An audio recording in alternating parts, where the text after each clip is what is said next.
The wind didn't just blow in Blackwood Ridge. It screamed. It was a visceral, living thing that tore through the valley, stripping the birch trees bare and rattling the windows of the small, timber-framed cabin that Marcus Vance called home. Marcus stood on the porch, his breath pluming in the frigid air like dragon smoke. He was 32, though the lines around his eyes and the calluses on his hands told the story of a man who had lived a decade longer. He wore a faded Carhartt jacket that had seen better days, the canvas fraying at the cuffs, and heavy work boots that were currently caked in mud and half-frozen slush. He squinted at the horizon. The sky was a bruised purple, heavy and low. The weatherman on the crackling AM radio in his truck had called it a historic event, a blizzard that would bury the state under 3 feet of snow. Marcus didn't care about history. He cared about insulation. He cared about the propane tank being only a quarter full. He cared about the fact that his bank account balance was currently sitting at $42.16. Daddy. The voice was small, barely audible over the howling wind. Marcus turned immediately, his expression softening from rugged exhaustion to gentle adoration. Lily, his 6-year-old daughter, stood in the doorway. She was clutching a worn-out stuffed bear named Mr. Oatmeal.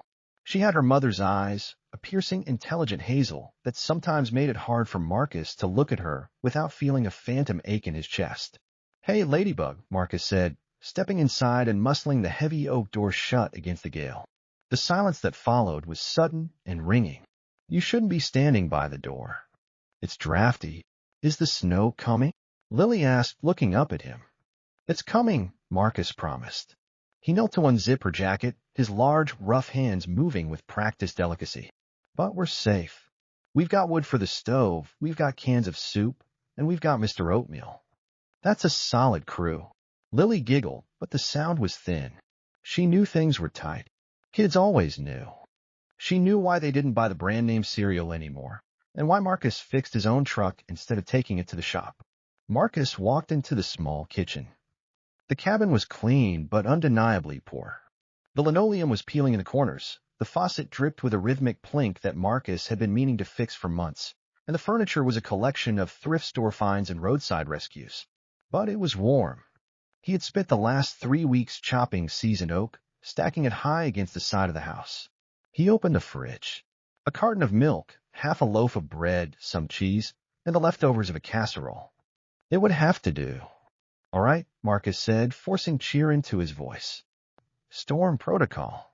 You pick the board game. I make the hot cocoa." "Deal. Deal," Lily shouted, running toward the living room. Marcus leaned against the counter for a moment, closing his eyes. He rubbed his temples. He had lost his wife, Elena, 4 years ago to an aneurysm. It had been sudden, brutal, and expensive. The medical bills had decimated their savings, and the grief had nearly decimated him. He had rebuilt his life around Lily, brick by brick, taking odd jobs, carpentry work, plumbing, anything that paid cash and allowed him to be home by 5 p.m. He was the invisible man of the town. The guy you called when your toilet broke or your deck needed sanding, but not the guy you invited to the dinner party. He was the single dad with the old truck, the one the local gossips looked at with a mixture of pity and suspicion. Just get through the winter, he told himself. Spring brings construction contracts. Just survive the winter. Outside, the first flakes began to fall, heavy, wet, and relentless. By 9 p.m., the world had disappeared. There was nothing but white noise against the glass. The snow was falling so fast it was mesmerizing, a curtain of static sealing them off from the rest of humanity. Lily was asleep on the sofa, wrapped in a quilt, her breathing soft and rhythmic. Marcus sat in the worn leather armchair, a book open on his lap, though he hadn't turned a page in an hour. He was listening to the wind. It sounded angry, battering the logs of the cabin. Thump. Marcus froze. It wasn't the wind. It was a dull, heavy sound against the front door. He waited. Maybe a branch? Thump, thump. It was rhythmic, intentional, desperate. Marcus set the book down and stood up. His heart hammered against his ribs. People didn't come up this mountain in a blizzard. The road was treacherous on a sunny day. Tonight, it was a death trap. He moved to the door, his hand hovering over the deadbolt. A memory flash, sharp and jagged. 5 years ago, a stranded motorist. He had opened the door to help, and 2 men had forced their way in. They had taken his laptop, his wedding ring, and the cash he had saved for a new boiler. They had locked him in the cellar. The world was not kind to men like him. It saw his poverty as weakness. Thump. Fainter this time.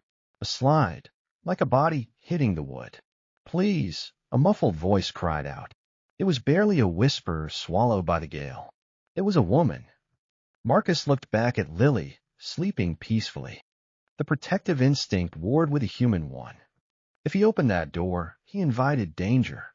If he didn't, whoever was out there was dead. The temperature was already 10 below zero. He cursed under his breath, grabbed the heavy iron poker from the fireplace, and unlocked the deadbolt. The wind exploded into the room, carrying a slurry of ice and snow. Marcus had to brace his shoulder against the doorframe to keep from being knocked backward. There, crumpled on his porch mat, what a shape. It was a woman. She was buried under a layer of snow, her dark hair matted with ice. She wasn't dressed for this, a thin wool coat, dress slacks, and loafers that were completely soaked. She was clutching a leather briefcase to her chest, as if it contained her soul. Help, she rasped. Her lips were blue. Her skin was the color of parchment. Marcus dropped the poker. Christ. He scooped her up. She was shockingly light, like a bird with hollow bones.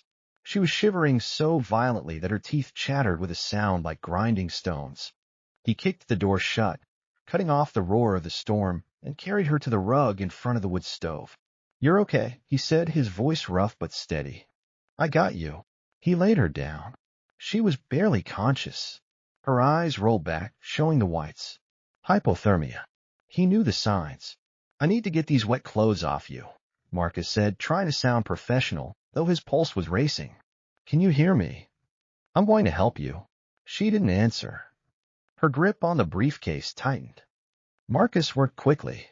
He wasn't looking at her body. He was looking for frostbite. He removed the sodden coat, the freezing loafers, the wet socks. Her feet were marble white and ice cold. He grabbed the Afghan from the back of the chair and draped it over her, then ran to the linen closet for heavy wool blankets. When he returned, her eyes were open. They were gray, stormy, and terrified. She looked at him, a large, bearded man in a flannel shirt looming over her, and she flinched, trying to scoot backward toward the door. Hey, Marcus raised his hands, palms open. I'm not going to hurt you. You were freezing to death on my porch. You're safe. Where? Her voice cracked.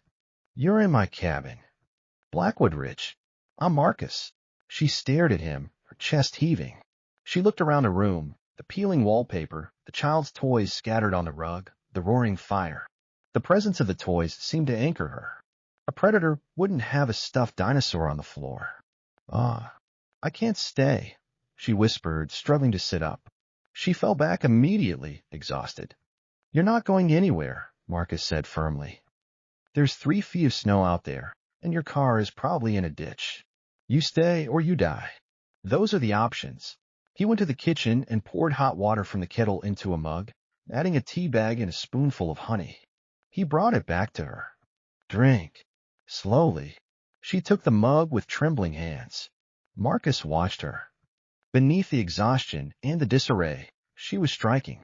High cheekbones, a sharp jawline, an air of refinement that screamed city. Everything about her, from the cut of her ruined trousers to the platinum watch on her wrist, spoke of a world Marcus only saw on TV. Who are you? Marcus asked gently. She hesitated. He saw the walls go up behind her eyes. A calculation. A life forming. Sarah, she said. My name is Sarah. Marcus knew she was lying. He had a good radar for lies. He'd heard enough of them from contractors and debt collectors. But he didn't press. Everyone had secrets. All right, Sarah. Drink your tea. I'll take the couch. You take the warm spot by the fire. She looked at him, confused. Why? Why what? Why did you let me in? Marcus looked at Lily, still asleep on the sofa, oblivious to the drama. Because I'm a father, Marcus said quietly. And I'd hope if my little girl was ever lost in a storm, someone would open the door for her. The woman, Sarah, looked down at her tea. For a second, her mask cracked, and Marcus saw a profound, crushing loneliness that matched his own. The woman who called herself Sarah was actually Seraphina Sterling, and she was worth $4 billion. or she had been 3 days ago. As she lay by the fire, the warmth slowly seeping back into her bones, Serafina's mind raced. She was the CEO of Sterling Logistics, a global shipping empire she had inherited from her father, and then tripled in value through ruthless efficiency and sleepless nights. She was the ice queen of logistics. She ate competitors for lunch. But she hadn't seen the knife coming from her own back. Adrian Thorne, her CO, her fiancé. The betrayal was so cliché it made her nauseous. He had been siphoning funds, cooking the books, and setting her up to take the fall for a massive embezzlement scheme. He had called an emergency board meeting for Monday morning to oust her and hand her over to the SEC. She had found the evidence by accident, a misdirected email, a password he hadn't changed. When she confronted him, he had laughed. He told her it was over. He told her she was too emotional, too exhausted, and that the board would believe him because he was the charming, stable man, and she was the hysterical woman who had sacrificed her personal life for the company. So she ran. She grabbed the physical hard drives, the only real proof of his guilt, shoved them into her briefcase, and drove north. She didn't know where she was going. She just needed to get away from the city, away from the surveillance, away from the life that was suffocating her. Then the storm hit. Her Audi R8, a car designed for autobahns, not mountain passes, had spun out 2 miles down the road. She had walked blindly into the whiteout until she saw the faint yellow glow of Marcus's porch light. Now she looked at this man. Marcus. He was rough, unpolished. He wore flannel like a uniform. His hands were stained with grease and wood varnish. He was the demographic her company listed as blue-collar labor force/expendable. But he had warm eyes. He was currently tucking a blanket around the sleeping child. The tenderness in the gesture made Serafina's chest ache. She had never had that. Her father had been a titan of industry who showed affection through trust funds and boarding schools. Adrian had showed affection through press releases and power couplings. You comfortable? Marcus asked, turning back to her. Yes, thank you.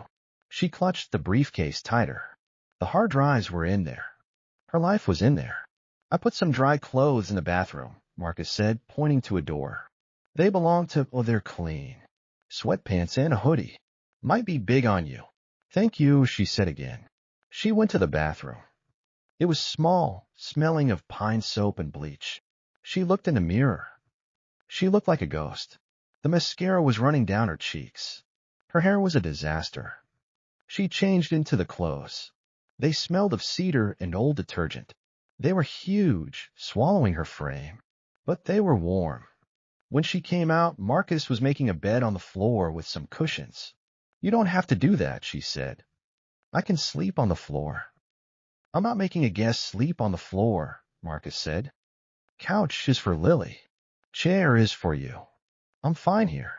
I slept on roof shingles before. This rug is luxury. He turned off the lamp. The room was lit only by the orange glow of the wood stove. Get some sleep, Sarah. Storm isn't stopping any time soon. Serafina curled into the armchair. For the first time in 10 years, she wasn't checking her phone. She wasn't monitoring stock prices.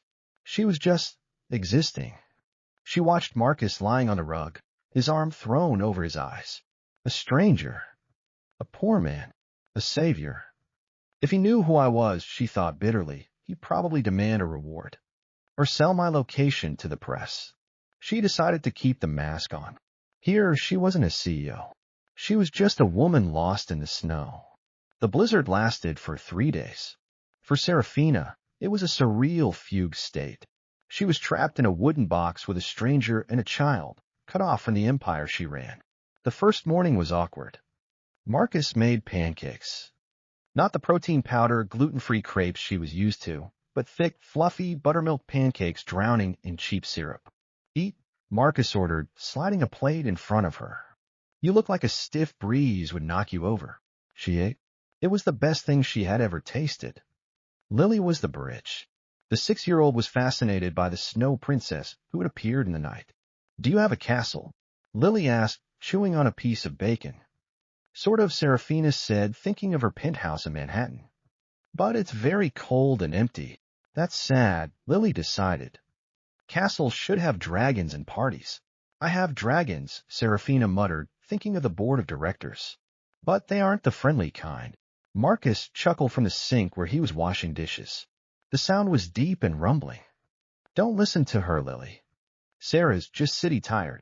Over the next 2 days, the dynamic shifted. The wariness began to fade. Serafina learned that Marcus was a genius with his hands. She watched him fix the leaky faucet with a washer he cut from an old rubber mat. She watched him whittle a small wooden horse for Lily while sitting by the fire. He was capable in a way modern men rarely were. He didn't call someone to fix a problem. He was the solution. But she also saw the poverty. She saw him open the mail and sigh at the electric bill. She saw him checking the pantry, rationing the eggs. She noticed the thermostat was kept at 62 degrees to save oil. It was a shock to her system. She spent more on a client dinner than this man likely earned in a month. Yet he gave her his food. He gave her his heat. On the second afternoon, while Marcus was outside shoveling a path to the woodpile, Serafina found herself alone in the kitchen with Lily. "Daddy's sad," Lily said, coloring in a book. "Why is he sad?" Serafina asked. "Because of the money," Lily said matter-of-factly. "He thinks I don't know, but I do. The truck needs a part. It costs $200. He doesn't have it." Serafina felt a knot in her stomach. $200. That was nothing. That was a rounding error. She looked at her briefcase. She had $5,000 in emergency cash tucked in the lining. When Marcus came back in, stomping snow off his boots, he looked exhausted. "Path's clear," he grunted. "But the truck battery is dead from the cold. We're stuck until the plow comes up the main road." "Marcus," Serafina said, "I can pay you. For the food. For the lodging." Marcus stiffened. He turned to her, his eyes narrowing. "I didn't let you in for money, Sarah. I know. But I don't take money for being a human being," he said, his voice hard. "We're fine. Don't insult me." It was pride. A stubborn, foolish, beautiful pride. Serafina realized she had stepped on a landmine. In her world, money solved everything. Here, money was a weapon, a source of shame and stress. "I'm sorry," she said quietly. I want to help." "You want to help?" Marcus pointed to the stove. "Stir the stew. I have to go check the generator." So Serafina Sterling, who hadn't cooked a meal since college, stood by the stove and stirred the venison stew. And strangely, she felt useful. That night, after Lily went to bed, the atmosphere changed. The wind had died down to a low moan. The fire was crackling. Marcus brought out a bottle of cheap whiskey and 2 glasses. "Antifreeze," he joked, pouring her a shot. They sat on the rug. The proximity was dangerous. So Marcus said, swirling the amber liquid, "You're running from a boyfriend." "Husband." "Something like that," Serafina said. She took a sip. It burned, but it warmed her chest. "I made a mistake. I trusted the wrong person." "Join the club," Marcus said. "My wife, she was great. But before her, I had a girl, Sarah. Funny that's your name, too. She cleared me out, took everything I had, left me with trust issues the size of Texas." Serafina looked at him. "How did you get over it?" "I didn't," Marcus admitted. "I just focused on Lily and Elena when I met her. She healed me. Then she died." The raw pain in his voice made Serafina want to reach out and touch his arm. "I'm sorry," she said. "Life is what it is," Marcus shrugged. "You play the hand you're dealt. I got a great kid. I got a roof. I'm rich in the ways that matter, I guess." He laughed self-deprecatingly. "Though the bank disagrees." "You're a good father, Marcus," Serafina said softly. "I haven't seen goodness like this in a long time." Marcus looked at her. The firelight danced on her face. For a moment, the class divide, the secrets, the lies, they all vanished. There was just a man and a woman, trapped in a snow globe. "You're not who you say you are you?" Marcus asked. It wasn't an accusation. It was an observation. Serafina tensed. "What do you mean?" "Your hands," Marcus said. "They're soft. You talk like you're reading a contract. You hold yourself like you're used to people listening when you speak. You're not just some stranded traveler. You're important." Serafina looked down at her hands. "Does it matter?" "Not to me," Marcus said. He leaned in slightly. Here, you're just Sarah. And Sarah makes a terrible stew, by the way. You burned the bottom. Serafina laughed. A real, genuine laugh that bubbled up from her chest. I did not. You did. But we ate it anyway. Their eyes met. The air crackled. Marcus reached out and tucked a strand of hair behind her ear. His fingers were rough, callous, and incredibly gentle. Thank you, she whispered. For saving me. Any time, Marcus whispered back. He didn't kiss her. He wanted to. God, he wanted to. But he was a broke handyman, and she was a mystery woman who smelled like expensive perfume and danger. He pulled back. We should sleep, he said abruptly. Plows might come tomorrow. The spell broke. But the connection remained, a tether pulling them tight.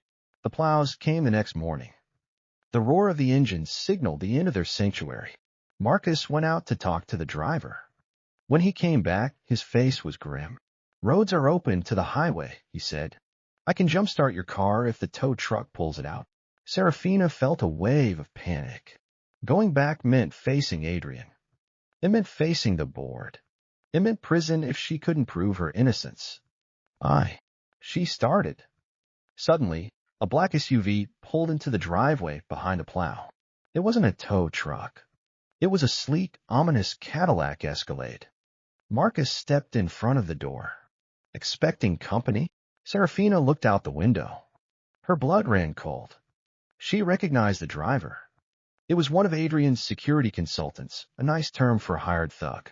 They found me, she whispered. Marcus, don't open the door. Who are they? Marcus asked, his voice low and dangerous. Bad people. They want what's in my briefcase. Marcus didn't hesitate. He grabbed his splitting maul, heavy axe, from a corner. Lily, go to your room. Lock the door. Put on your headphones. Daddy, go. Now. Lily ran. Marcus turned to Serafina. Stay behind me. He opened the door and stepped onto the porch, the axe resting casually on his shoulder. The driver of the SUV stepped out. He was big, wearing a black trench coat. Another man got out of the passenger side. Lost. Marcus called out. Looking for a woman, the man said. Stolen vehicle. Mental health issues. We're here to bring her home to her family. No woman here, Marcus said. Just me and my kid. We tracked her phone here, pal. The man sneered. Don't be a hero. Step aside. Get off my property, Marcus said. Or I call the sheriff. And Sheriff Miller is my cousin. He wasn't, but they didn't know that.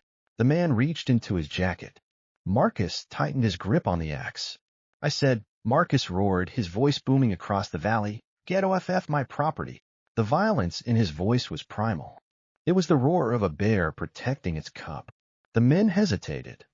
They were hired muscle, not soldiers. They saw a crazy local with a giant axe, and a look in his eye that said he had nothing to lose. Fine, the lead man said, holding up his hands. We'll come back with the police.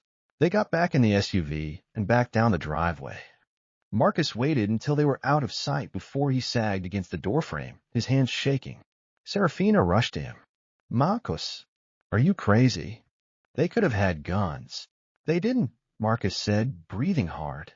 Bullies don't like a fair fight. But they will be back. You need to leave. Now. I can't go back there alone, she said, her voice trembling. They'll kill me. Or worse, they'll destroy everything my father built. Marcus looked at her. Tell me the truth. All of it. Now. She told him everything. She told him about Sterling Logistics. She told him about the billions. She told him about Adrian, the embezzlement, the frame-up. She opened the briefcase and showed him the hard drives. Marcus listened, his face unreadable. When she finished, the silence was deafening. So Marcus said slowly, You're a billionaire. Technically, my net worth is tied up in stock, but yes. Marcus laughed. It was a dry, humorless sound. He looked around his cabin, the peeling paint, the drafty windows. I was worried about feeding you an extra egg, he said. And you could buy this whole town. Marcus, please. That doesn't change who I am. It changes everything. Marcus snapped. The inferiority complex he had buried deep surged to the surface. You're playing tourist in my poverty, Serafina. You're hiding out in my life because it's convenient. That's not fair. I was dying. Yeah, well, you're alive now. He ran a hand through his hair. Look, I can't help you. I'm a handyman. I fix toilets. I don't fight corporate coups. I don't need you to fight, Serafina said, stepping closer. I need someone I can trust to drive me to the city. I can't take my car. They know it. I need to get to the board meeting tomorrow morning at 9 a.m. If I'm not there, Adrian wins. She looked at him with pleading eyes. Please, Marcus. You're the only honest man I've met in 10 years. Marcus looked at her. He saw the billionaire. But he also saw the woman who had stirred his stew and played dragons with his daughter. We take my truck, he said gruffly. It's ugly, but it's invisible. They dropped Lily off at Marcus's sister's house in the next town over. Marcus told his sister it was an emergency job. The drive to the city took 4 hours.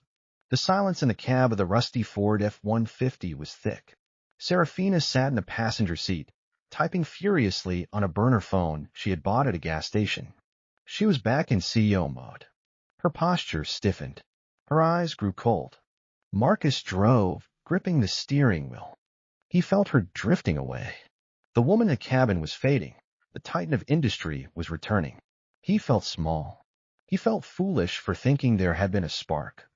When we get there, Serafina said, not looking up. Drop me a block away. It's safer for you. Right, Marcus said. Don't want to be seen with the help. Serafina stopped typing. She looked at him. That is not what I meant, isn't it? You go back to your glass tower. I go back to fixing leaks. It was a nice weekend, Serafina. Let's leave it at that.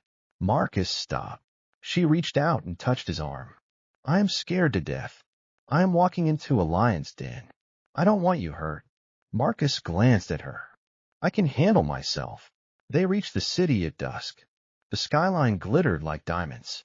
To Marcus, it looked like teeth. He pulled up to the curb a block away from the Sterling Tower. Here, he said. Serafina gathered her briefcase. She paused, her hand on the door handle. She looked at him, and for a second the mask dropped again. I will never forget what you did, she said. Go get them, boss, Marcus said.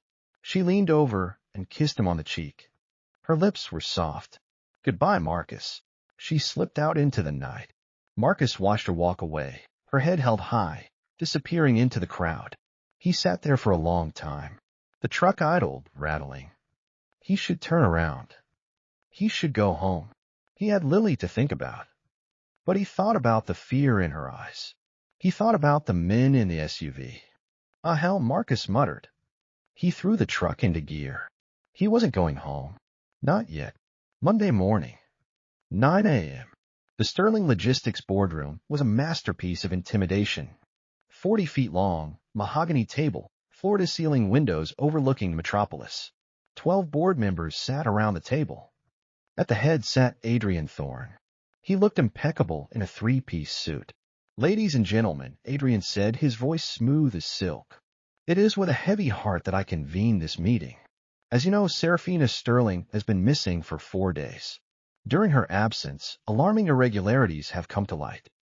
He signaled to an aide, who began distributing thick binders.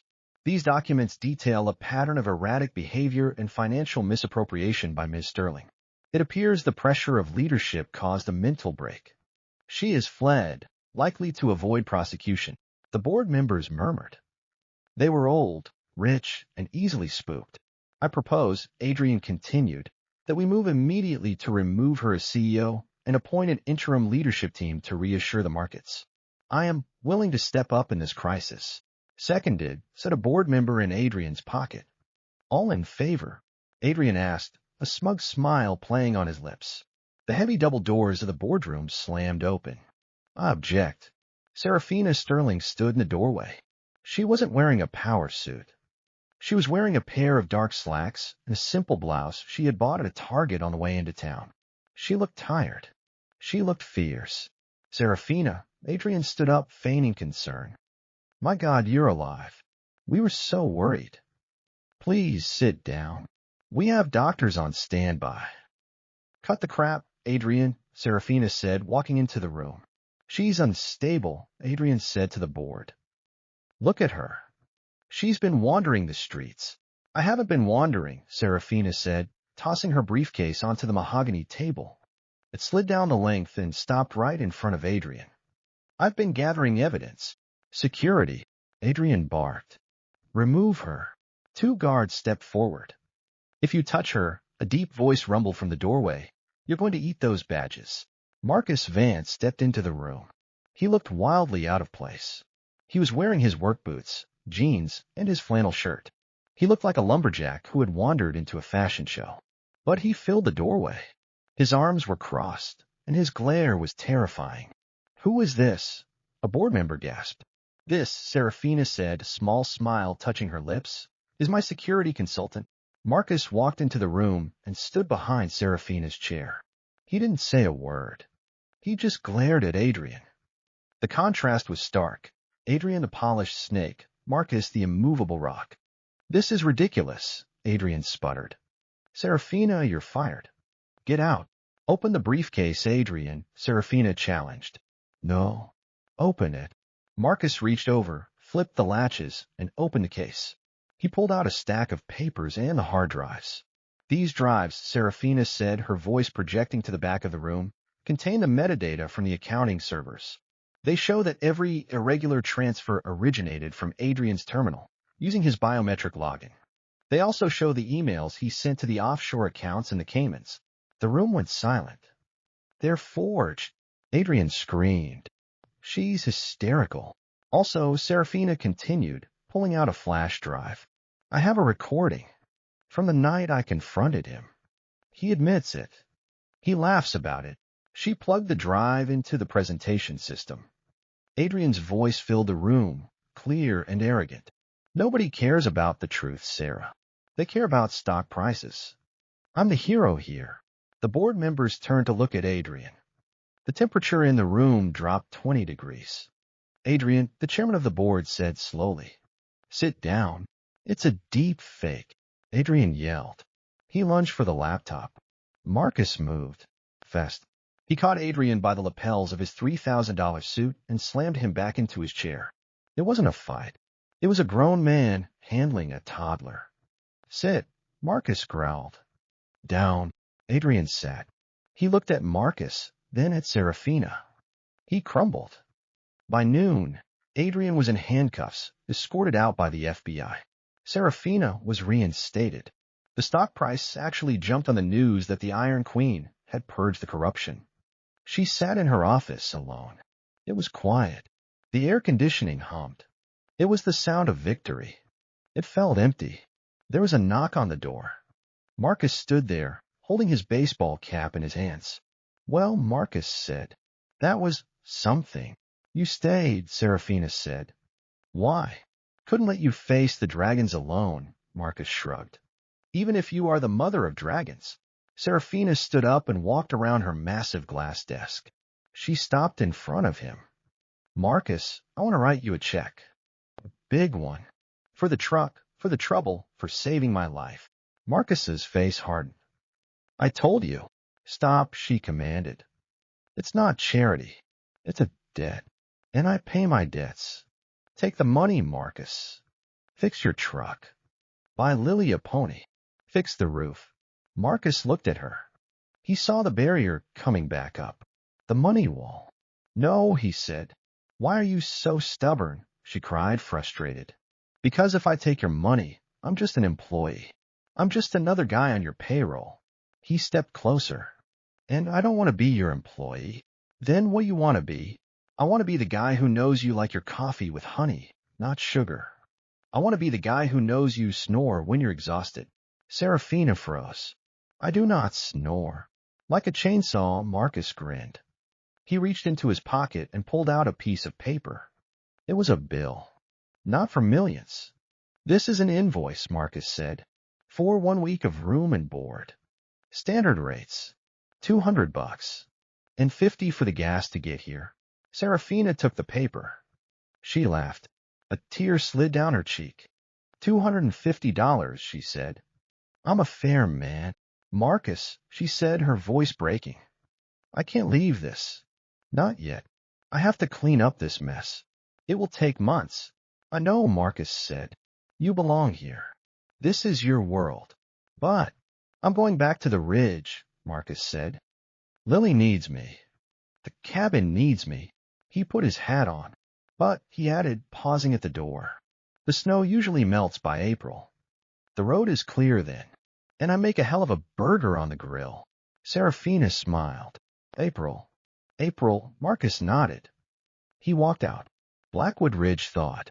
The white retreated, revealing the brown earth, and then the green shoots of spring. Marcus got a contract to renovate the old mill in town. It paid well. He fixed the truck. He patched the roof. He bought Lily a new bicycle. Life went back to normal. But it was different. The cabin felt quieter. He found himself looking at the driveway every evening. Is the princess coming back? Lily asked one day in May while they were planting tomatoes. She's busy, Bug, Marcus said. She's got a kingdom to run. She promised, Lily said stubbornly. Adults break promises sometimes. Not her. Marcus sighed. He went back to digging. A sound cut through the air, the low rumble of an engine. Marcus froze. He stood up, wiping sweat from his forehead. A car was coming up the driveway. Not a sedan. Not a limo. It was a brand-new, cherry-red Ford Bronco. A rugged, mountain-ready truck. It pulled to a stop. The door opened. Seraphina stepped out. She wasn't wearing a suit. She was wearing jeans and boots. She looked healthy, radiant. You're late, Marcus called out. You said April. It's May. Seraphina walked toward him. Hostile takeover took longer than expected. Had to acquire a competitor. She stopped in front of him. The smell of her perfume mixed with the scent of the fresh earth. Nice truck, Marcus said. It's practical, she said. Better for the snow. You planning on seeing snow? I'm planning on seeing a lot of things, Seraphina said. I stepped down as CEO yesterday. I'm chairman of the board now. I only have to be in the city 2 days a month. Marcus's heart hammered against his ribs. So, what are you going to do with the rest of your time? Well, Seraphina smiled. I heard there's a guy up here who makes a hell of a burger. And I owe him $250. She reached into her pocket and pulled out the cash. Marcus took it. Then he dropped it on the ground, grabbed her by the waist, and kissed her. It wasn't a tentative kiss like the one in the city. It was a promise. A collision of two worlds that had decided to stop fighting and start building. You! Lily shouted from the garden. They broke apart, laughing. Welcome home, Sarah, Marcus said. It's Seraphina, she corrected, grinning. But you can call me Honey.